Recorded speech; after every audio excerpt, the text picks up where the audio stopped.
This is the Durable Dad Podcast. I'm your host, Tommy Geary. This show is going to give you the skills and tools you need to be a rock-solid man for your work, your community, and most importantly, your family.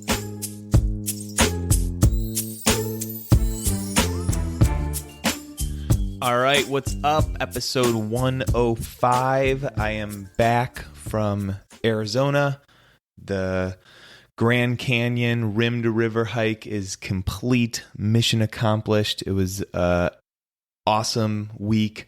I did a trip report afterwards, and the first question was, did the trip meet expectations or exceed expectations? And it was an easy exceed. The Grand Canyon hike was definitely the top highlight. There were so many awesome moments. One of them, about halfway down, you leave Havasupai Gardens, which is kind of this oasis in the canyon. There's tall green grass, there's big trees, and we all had our headlamps on, filling up our waters. And as we were leaving the gardens, I kind of lollygagged in the back. I was taking up the caboose and got a few minutes alone on the trail. And when we left the garden and the tree coverage is gone, the sky was just light enough that I could see around me, and I could turn my headlamp off and I could see the creek next to me. I could see some of the green grass and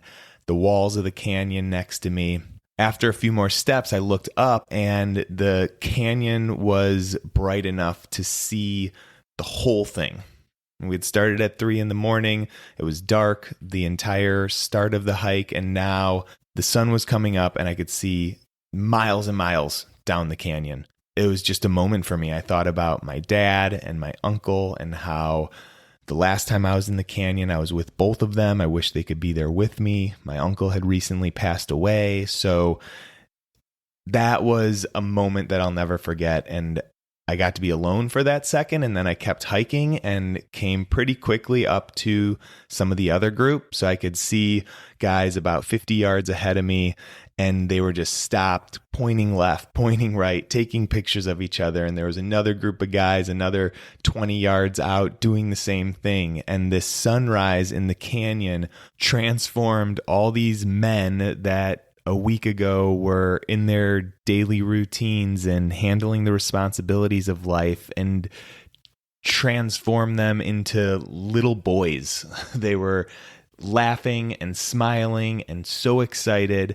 I was one of them. It was like we were a little league baseball team that had just opened boxes to our brand new uniforms with our names on them and our numbers on them. That moment in the canyon, I'm not going to forget it. This group that traveled together, accomplished this amazing goal together. It wasn't just the hike that these guys achieved. There were so many other strategic byproducts along the way. And I want to talk about one of them today that a lot of the guys were facing, and it came up throughout the trip. And that was guilt. Guilt for leaving their families. And it came up during training when they had to do a 15-mile training hike, and it was going to take a few hours out of their family time on a weekend. They would feel like they were putting added stress on their family. And I work all week. I should be spending time with my family. Guys left to travel for 4 days. One of the guys is like, I shouldn't be leaving my wife home with the kids. She's already got a lot on her plate, and now I'm just adding to it. And it also comes up with just guys that I coach that travel for work. When we feel this guilt, what we're trying to control are our family's emotions. Whether it's not wanting to disappoint our kids or not wanting to add stress to our wife's life, we're trying to control their emotions. So I want to focus today on our wife. We want to serve our family, our wife, but we don't want to try to control them.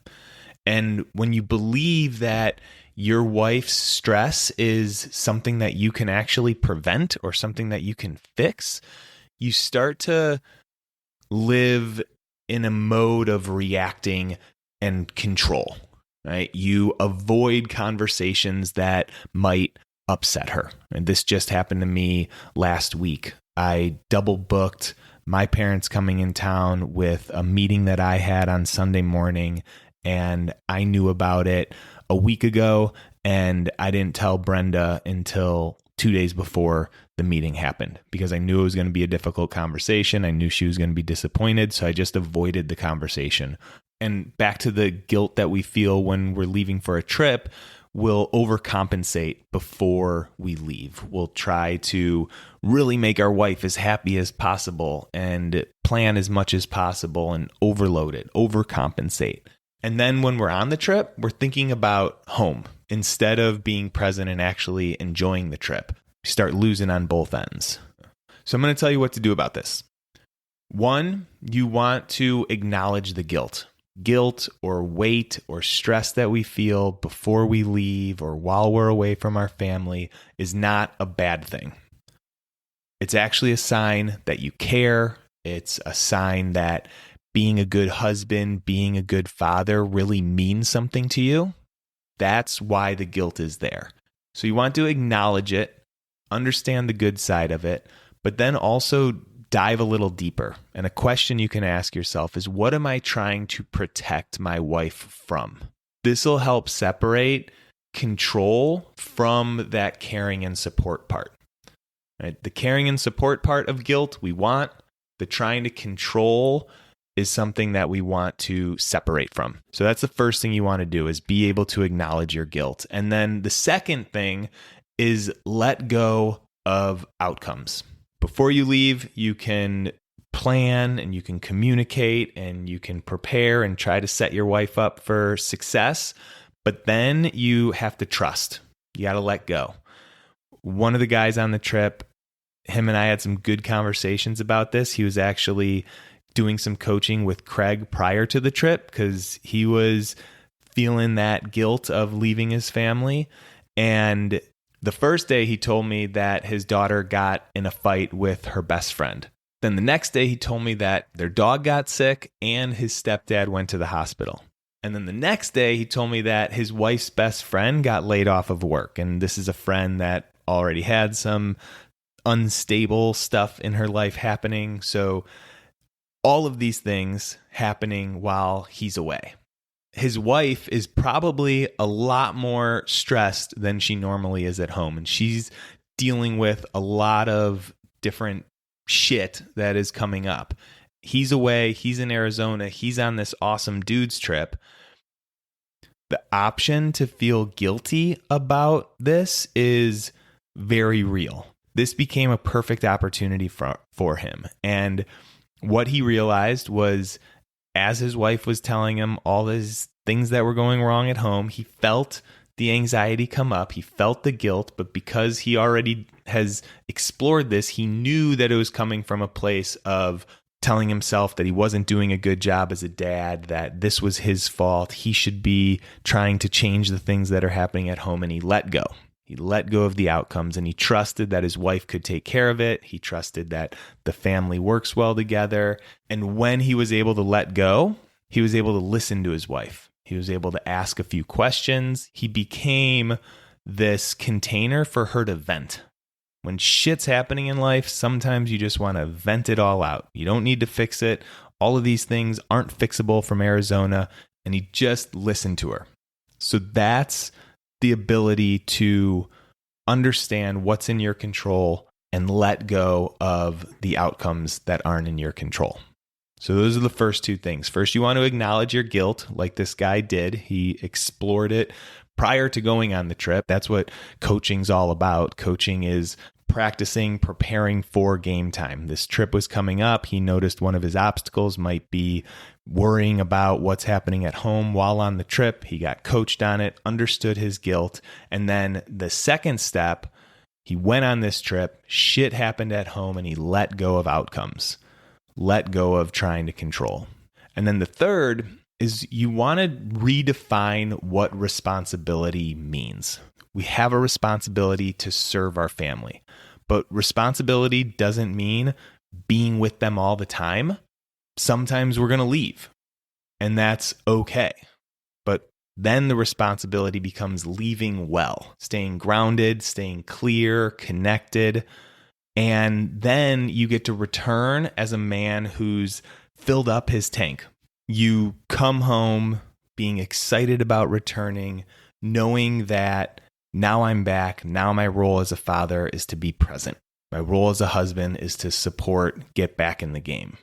When you are leaving your family for a trip or some kind of commitment, you're going to feel some guilt. It's normal. Recognize it, acknowledge it, and do what you can. Prepare as best as you can. Help your wife set up before you leave. And then while you're gone, let go of what's happening at home. Let go of trying to control events and, more importantly, emotions. Because we can't control other people's emotions, and no one is supposed to be happy and content all the time. And then redefine the trip. The trip isn't you leaving your family. The trip is you going to recharge, going to refill your tank so you can come back and be an awesome man. All right, that's what I got for you guys today. I hope you have an awesome, awesome week, and I'll catch you next time.